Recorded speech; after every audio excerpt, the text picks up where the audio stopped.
తాకట్టులో ఉన్న బంగారాన్ని విడిపించి ఆ రోజు ఆన్లైన్ రేటుకే మేము కొంటాం. Sharma gold company. నమస్కారం, నేను మీ జాహ్నవి. ముందుగా ప్రేక్షకులందరికీ శ్రీరామనవమి శుభాకాంక్షలు. మరి శ్రీరామనవమి రోజు ఆ రోజు ఖచ్చితంగా మనం ఆచరించవలసిన విషయ పరిజ్ఞానాన్ని మనం తెలుసుకుంటే మరింత బాగుంటుంది కదా.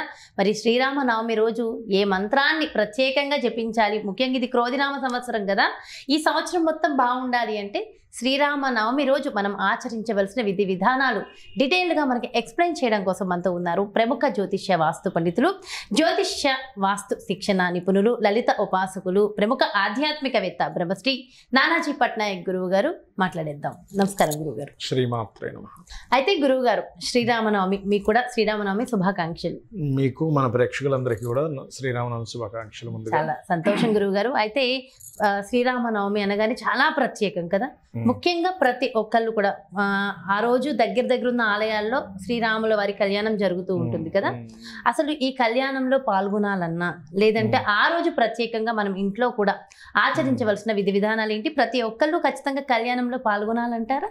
దాని గురించి డీటెయిల్గా వివరించండి. ఫస్ట్ ఆఫ్ ఆల్ ఏంటంటే శ్రీరామచంద్రమూర్తి లలితామ్మవారి స్వరూపమే అని చెప్తూ ఉంటారు శ్రీరామచంద్రమూర్తి. అలాగే కొంతమందికి కొన్ని అపోహలు, చిన్న ఎక్కడో ఇది ఉంది. అంటే ఏమిటి, రాముడి పూజ చేస్తే మనకు కష్టాలు వస్తాయని, సీతాదేవి పేరు పెట్టుకుంటే కష్టాలు వస్తాయని పెట్టుకోవడానికి కూడా భయపడుతుంటారు. అవును, వాళ్ళని పూజించడానికి ఆ నామ జపానికి కూడా భయపడుతున్నారు. ఒక మనిషి అంటే ఇప్పుడు చూడండి, సీతామహాతల్లి అంటే ఎవరు? లక్ష్మీదేవే కదా. సాక్షాత్ అమ్మవారు. లక్ష్మీదేవి యొక్క పేరునే మనం తిరస్కరిస్తున్నట్టు అవుతుంది కదా. కాకపోతే వాళ్ళిద్దరూ విడిపోయారు కాబట్టి మనకు కూడా మంచిది కాదు. వాళ్ళు కష్టాలు పడ్డారు కాబట్టి ఆ నామాన్ని జపిస్తే మనము కష్టాలు పడతాం అనే అపోహలు అయితే ఉన్నాయి. 11,000 సంవత్సరాలు ఆయన జీవించాడు రామచంద్రమూర్తి. 11,000 సంవత్సరాలు జీవించాడు రామచంద్రమూర్తి. 14 ఏళ్ళు ఎక్కడ, 11,000 సంవత్సరాలు ఎక్కడ? అన్ని సంవత్సరాలు బాగున్నారు కదా. ఇక్కడ ఇంకోటి ఏంటంటే, అతని రాజ్యంలో విద్య లేనివాడు లేడు, ధనం లేనివాడు లేడు, ఆరోగ్యం లేనివాడు లేడు. అదేవిధంగా పిల్లలు బ్రతికుండగా, అంటే తల్లిదండ్రులు ఉండగా పిల్లలు మరణించడం అనేటువంటిది లేదు. ఎన్నో ఇవి చెప్తాడు రామాయణంలో. ఇంకొకటి ఏంటంటే, రామనామాన్ని కనుక చేసుకున్నట్లయితే ఎవరైనా గుర్తుపెట్టుకోండి, రాముణ్ణి స్మరించాము ఖచ్చితంగా. రామ అంటే అగ్ని మరియు అమృత బీజాలు. రాముడి యొక్క నామం స్మరిస్తే ఈశ్వరానుగ్రహం కలుగుతుంది అంటారు. ఎందుకు? కారణం ఏమిటంటే, ఎందుకు కలుగుతుంది? రా అనే అక్షరం రాగానే ఈశ్వరుడు చెవు పెడతాడట. అక్కడ మా అంటారేమో అని. మనం ఏ రత్నమో రామచిలకనో లేకపోతే ఇంకోటి రాళ్ళు అనేదో అన్నాం వచ్చి అనుకుంటాడు. ఎందుకంటే ఈశ్వరుడు యొక్క ఆంజనేయ స్వామి అవతారంలో రావడం జరిగింది కదా. అందుకని రామావతారం అంత ఇష్టం. అంటే వరం పొంది ఈ రాముడికి సంబంధించినటువంటిది ఎవరికైనా బాగా కష్టాలు ఉన్నాయనుకోండి, తొలగిపోతే రామ సంబంధించిన చేసుకుంటే రామావతారంలో రామదేవుడి పూజ అని చెప్పి మా చిన్నప్పుడు మా నాన్నమ్మ గారు చేసేవారు. ఆవిడ ఏంటంటే ప్రతి ఆదివారం కానీ బుధవారం కానీ చేస్తారమ్మా. లక్కీగా ఈసారి బుధవారం వస్తుంది రామనవమి.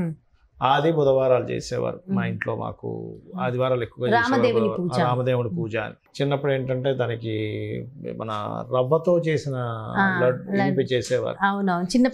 చిన్నప్పుడు ఏంటంటే మనకి వాటి మీద కాన్సన్ట్రేషన్ ఎక్కువ, లడ్డూల మీద కాన్సన్ట్రేషన్ ఎక్కువ. కానీ పిల్లలకి ఏంటంటే ఎప్పుడైతే వాటి మీద కాన్సన్ట్రేషన్ ఉంటుంది, వాటి కోసం కూర్చున్నప్పుడు కథ చెప్పినప్పుడు రోజు ప్రతి ఆదివారం రాముడు కథ చెప్తూ ఉంటారు కదా.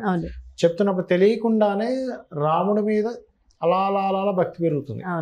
ఇంకోటి ఏంటంటే, మనకు ఎప్పుడైనా సరే ఏదైనా ఇబ్బంది వచ్చింది, రాముడు కథను కనుక ఒక్కసారి అనుకుంటే మళ్ళా ఇబ్బంది పోతుందని రామాయణంలోనే ఉంటుంది.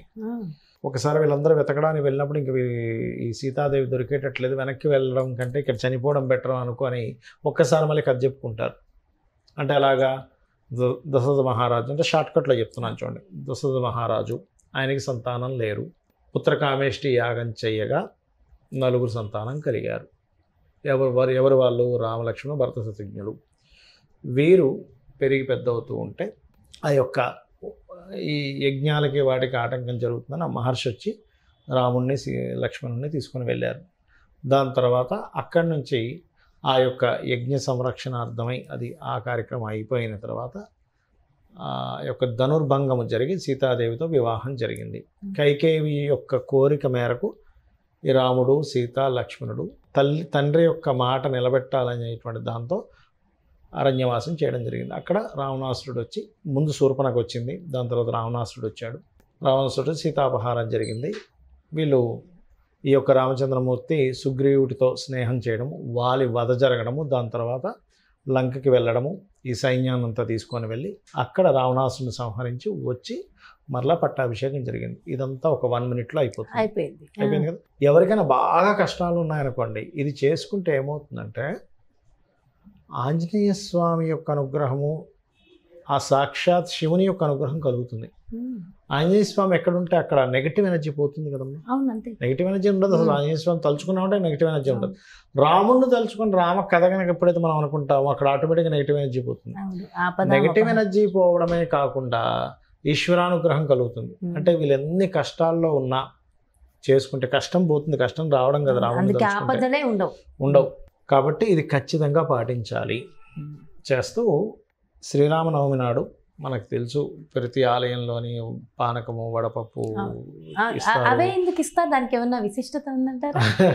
పానకము, వడపప్పు అంటే వేసవి కాలం కూడా. అవునమ్మా, వేసవి కాలము అంటే మన సాంప్రదాయాల్లో, మన సనాతన ధర్మంలో అంటే కొబ్బరికాయ కొట్టిన కొబ్బరిలో అనేకమైనటువంటివి ఉంటాయి. అదేవిధంగా మనకి ఉగాది రోజు చేసుకుంటే ఉంటుంది. అలా ఏంటంటే పానకం, వడపప్పు ఈ వేసవి కాలంలో తింటే మంచిది. న్యూట్రిషన్ వాల్యూస్ ఎక్కువ ఉంటాయి కాబట్టి ఆరోగ్యానికి మంచిది. ఈ వడదెబ్బలు తగలకుండా ఉంటాయి. ఇంకోటి ఏంటంటే ఈ క్రోధినామ సంవత్సరంలో వడదెబ్బ ఎక్కువగా జరుగుతుంది. కుజుడు కదా అధిపతి. అమ్మో, ఎండలో పొరపాటును కూడా వెళ్ళవద్దు. వడదెబ్బ కేసెస్ చాలా ఎక్కువ ఉంటాయి. ఎండలు కూడా బాగా వచ్చేసాయి గురువు గారు, ఉంటాయి, విపరీతంగా మొదలైపోయినాయి ఆల్రెడీ. అందుకని ఖచ్చితంగా ఈ రామనామ స్మరణ చేయడం, ఇందులో ఆంజనేయ స్వామి యొక్క అనుగ్రహం రావడం వల్ల ఈ మంగళుడు ఈ సంవత్సరానికి అధిపతి అయ్యాడు కాబట్టి అందరూ ఖచ్చితంగా చేసుకోవాలి. రామనామాన్ని జపిస్తూ చక్కగా చేసుకుని ఆ కళ్యాణాన్ని కూడా వీక్షిస్తే మరింత శుభం, మరింత మంచి. అంటే మంగళకరమైనటువంటి ఫలితాలు మీరు పొందుతారు. ఒకటే గుర్తుపెట్టుకోండి ఎప్పుడు కూడా, మనం ఒక పూజ, మనం ఒక వ్రతం చేసుకున్నాము, మనకేదో కలిసి రావాలని కాదు. అక్కడ మనము చేసిన పాపం దగ్ధం అవుతుంది. దాని ద్వారా ఇంకోటి ఏదో పెద్ద విపత్తుని మనం అనుభవించాల్సింది కూడా పక్కకు పోతుంది. అది అర్థం చేసుకుంటూ చక్కగా ఈ కథని 1కి 4 సార్లు విన్నట్లయితే ఇంకా మరింత మనకి అర్థమవుతుంది, మంచి ఫలితాలు వస్తాయి. ఇంకోటి సహజంగా ఈ రాముడి యొక్క పటాన్ని కూడా తూర్పు దిశలో కనుక ఇంట్లో పెట్టుకుంటే వాస్తుపరంగా ఇంట్లో వాళ్ళకి కమ్యూనికేషన్స్ బాగా పెరుగుతాయి. అంటే సీతారాముల కళ్యాణం, పట్టాభిషేకం బొమ్మ ఉంటుంది కదా, అంటే రాముడు, సీతాదేవి, లక్ష్మణుడు, భరత శత్రుఘ్నులు, ఆంజనేయ స్వామి, ఇలా ఒక టీం ఉంటుంది. ఒక 8 మంది లేకపోతే 4. దాన్ని ఇంట్లో తూర్పు భాగం ఎక్కడుందో చూసుకుని అక్కడ లైట్ గ్రీన్ కలర్ ఉండేదా చూసి ఆ వాల్, అక్కడ రాముడు పట్టాభిషేకం పెడితే తూర్పు వాల్ కి పెట్టాలి. అంటే ఈ తూర్పు గుమ్మం అనుకోండి గురువు గారు, మరి లోపలికి వెళ్తున్నప్పుడు ఎదురుగుండా కాదా, పైన కిటికీ తలుపు మీద పెట్టుకోవచ్చు, ఆ డోర్ కి పైన పెట్టుకోవచ్చు. ఒకవేళ తూర్పు మధ్య ద్వారం ఉంది ఎవరికైనా అక్కడ పెట్టుకుంటే ఏమవుతుందంటే ఇంట్లో చూడండి ఒక్కోసారి తండ్రి మాట కొడుకు వినకపోవడము, లేకపోతే ఆ పిల్లలు తల్లిదండ్రుల మాట వినకపోవడం, ఇంట్లో ఏదో గొడవలు అవుతుంటాయి సార్. అట్లాంటివి ఏమీ ఉండవు. మార్పు ఖచ్చితంగా వచ్చి తీరుతుంది. ఎందుకంటే చాలా మందికి వాస్తులో చెప్పినప్పుడు వాళ్ళ ఇళ్లలో మార్పులు నేను చూసాను. దేవుని మందిరం కూడా ఉంటుంది కదా, దానిపైన పెట్టుకోవచ్చు అంటారు. దేవుని మందిరం మీకు ఈస్ట్ సెంటర్ లో ఉంటే అక్కడ పెట్టుకోవచ్చు. ఒకటే గుర్తుపెట్టుకోండి, ఈస్ట్ సెంటర్ లో పెట్టాలి. దేవుని మందిరంలో పెడతారా, లేకపోతే అక్కడ ఇంకేదైనా కిటికీ పైన పెడతారా, తలుపు పైన పెడతారా, మీ ఇష్టం. ఈస్ట్ గుమ్మానికి ఈస్ట్ సెంటర్ అయి ఉండాలి. మొత్తం ఇల్లు ఇది తూర్పు, ఇది దక్షిణము, ఉత్తరము, పడమర కదా, మొత్తం ఈస్ట్ కి సెంటర్ ఉంటుంది కదా, అక్కడ పెట్టాలి అంతే. ఇంకా మీరు కంపాస్ పెట్టి చూస్తే తెలుస్తుంది ఈ స్టేట్ ఉందనేది, అక్కడ పెట్టడమే. చాలా మంచి రెమెడీ కూడా ఇచ్చేసారు గురుగారు. Thank you so much. నమస్కారం. శ్రీమాత్రే. చూసారు కదండి, అసలే క్రోధినామ సంవత్సరం అసలు ఏం జరుగుతుందో అని కాస్త భయంగా ఉంది కదా. ఈ భయాల నుంచి, భయంకరమైన పరిస్థితుల నుంచి బయటపడాలి అంటే ఖచ్చితంగా మన సనాతన ధర్మం ప్రకారం చెప్పినటువంటి ఇలాంటి ప్రత్యేకమైన తిథులకు సంబంధించిన వేడుకలు మనం జరుపుకోవాల్సిందే. ముఖ్యంగా శ్రీరామనవమి నాడు మనం ఆచరించవలసిన విధి విధానాలు ఏంటి, ఏ నామాన్ని జపించాలి, ఏ విధంగా మనం ఉండాలితో పాటు చక్కగా రాముల వారి ఘట్టానికి సంబంధించిన పటాన్ని ఏ దిక్కున పెట్టుకుంటే మంచి జరుగుతుంది అనేది కూడా గురువుగారు ఎంతో చక్కగా వివరించారు కదా. మరో చక్కటి ప్రత్యేకమైన కార్యక్రమంతో మళ్ళీ మీ ముందుకు వచ్చేస్తాను. నమస్కారం. మరి అదేవిధంగా మీ యొక్క జాతకానికి సంబంధించి కానీ, లేదంటే మీ ఇంటి వ్యాపార వాస్తుకి సంబంధించి కానీ గురువుగారిని సంప్రదించాలి, అపాయింట్మెంట్ కావాలి అనుకుంటే వెంటనే క్రింద డిస్ప్లే అవుతున్నటువంటి నెంబర్స్కి కాల్ చేయండి. నమస్కారం. సుమన్ టీవీలో మీ పర్సనల్ అండ్ బిజినెస్ ప్రమోషన్స్ కోసం కింది నెంబర్కి కాంటాక్ట్ చేయండి.